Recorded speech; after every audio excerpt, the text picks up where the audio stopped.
विघ्न हरैया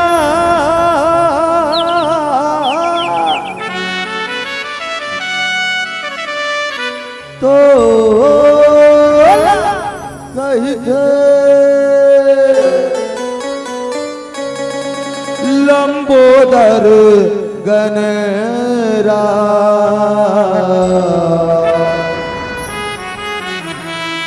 निचट अड़हा लैका हारन बेला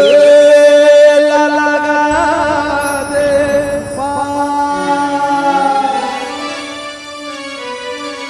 बेला लगा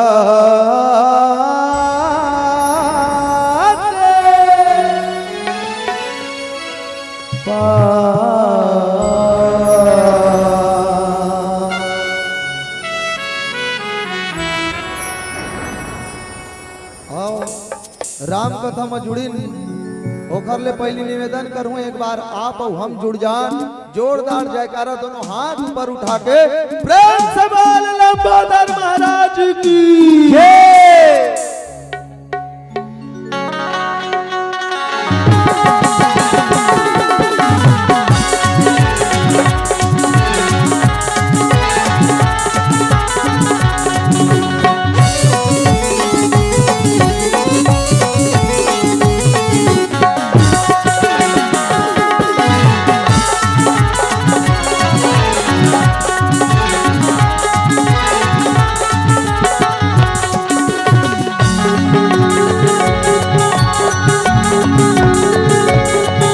अरे विघ्न हरैया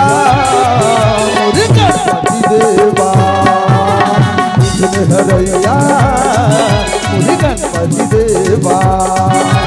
पहली तुम्हारी तोर गजानन पहली तुम्हारी तोर गजानन मंगल के करैया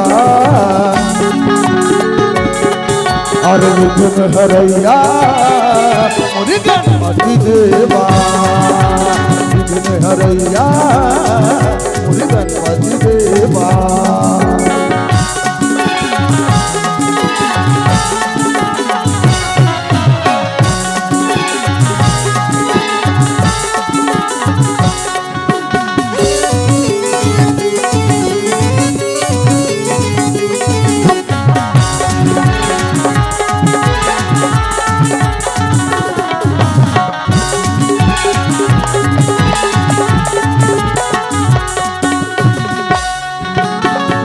सवारी जी तोला सुहावा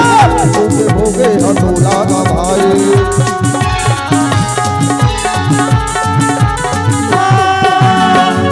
सवारी जी तोला सुहावे लड्डू के भोगे हथोला का भाई लड्डू के भोगे हथोला का भाई मोरे मोरे मोरे मोरे घरो गणरा आए हम पूरे दुआरे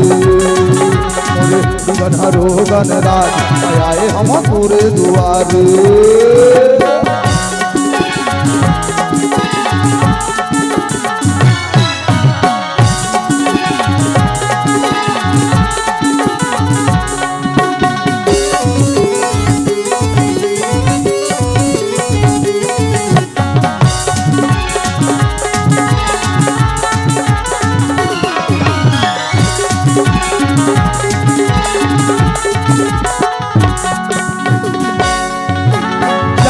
कार्तिक के भाई उड़ती है नैया लागे दुखदाई जय हो दुर्गा कार्तिक के भाई उड़ती है नैया लागे दुखदाई उड़ती है नैया लागे दुखदाई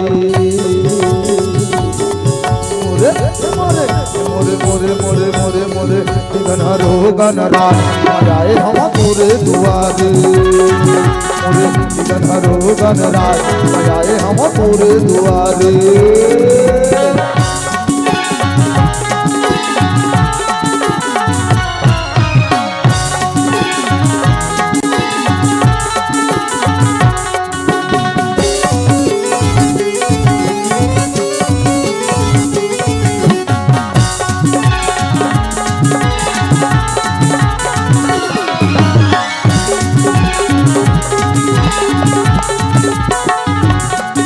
मोरे विघन हरो गणराज आए हम पूरे दुआरे मोरे विघन हरो गणराज आए हम पूरे दुआरे आए हम पूरे दुआरे आए हम पूरे दुआरे ला ला ला ला ला ला ला ला ला ला ला ला ला ला ला प्रेम से बोल लंबोदर महाराज की जय।